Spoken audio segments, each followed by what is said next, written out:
Good morning to you. I'm Jeff Slakey. Got a great guest in studio here this morning as we focus on Shelton, brought to you by our community credit union. You are here to focus on Shelton with a Parks and Recreation update. There's some things going on here. Summer Coed Softball Registration. Yeah, it's time. We're planning for summer, and this is kind of the first program that we have to get going before school's out. We'll start play after school's out in June, but we like to get registrations in so we can get schedules together and get everybody lined up. What are the ages on this thing? This is an adult program, so this is 18 and over. We do allow two players that are 16 years old to play on a team in this league. The ringers. So, sometimes, or it's kind of a low-key deal. It's a co-ed league, and it's what they call a Jack and Jill league. So guys bat off-handed, you pitch your own team. It's kind of unique. So it really is.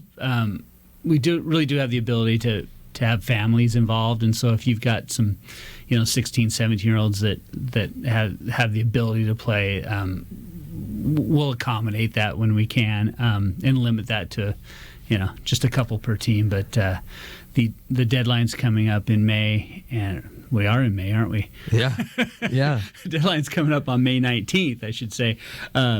So just a couple weeks, and it's somewhere in the 15, 16 team range every year. Okay. How many people on a team? You need 10, but some go with 20. Wow. Some go with 10.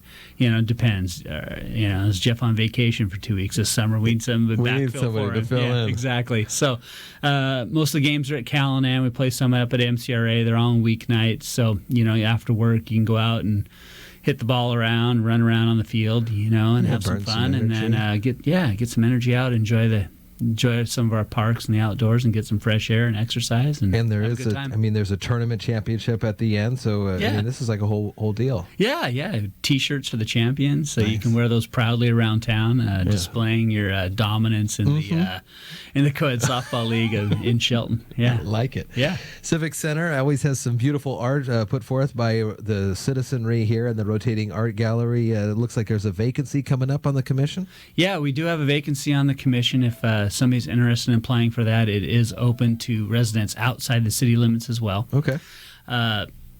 Group of 5, we have 4 members right now that are active, filled positions, and so they jury the rotating art gallery. They help put on the Empty Bowls event, and then whatever else comes down the pike on an annual basis.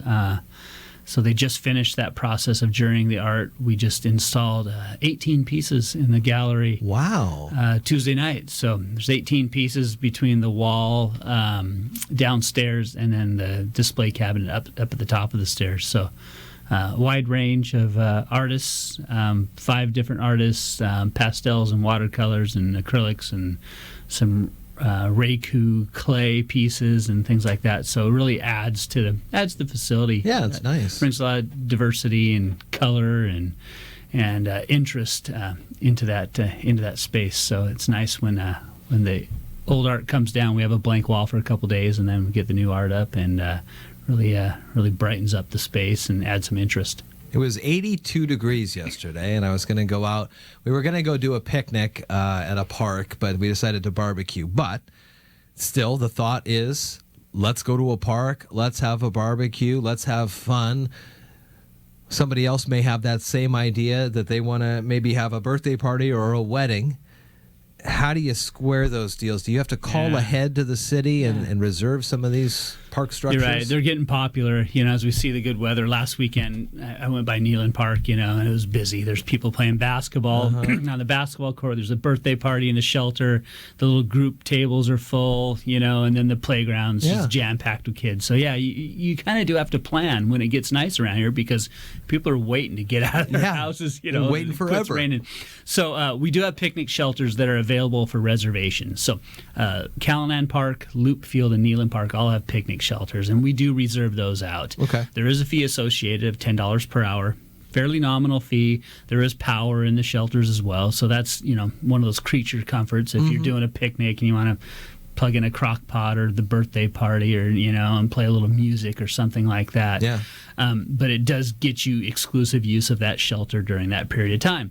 Otherwise, there's picnic tables throughout the parks, or just throw your blanket down in the grass, and it's first come, first served type of facilities. But we tend to encourage people to call early to reserve these shelters. They're starting to fill up on weekends throughout the summer. We have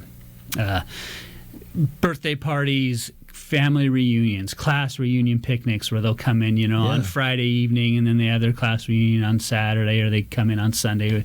We have the Nealon family reunion and other things like that down there. The pancake breakfast, the Mason County Master Gardeners plant sales coming up. All this stuff is coming up. That starts utilizing those facilities. So if you want to plan those birthday parties and those family events, it's never too early to give us a call and try to check that schedule and see what's available. How are the rest of the parks doing around the area? Still doing that community garden at Catalyst? Yeah, absolutely. They're ramping up. They're getting ready for their grow season, so prepping all the beds, getting ready to put out a couple 1,000 pounds of food.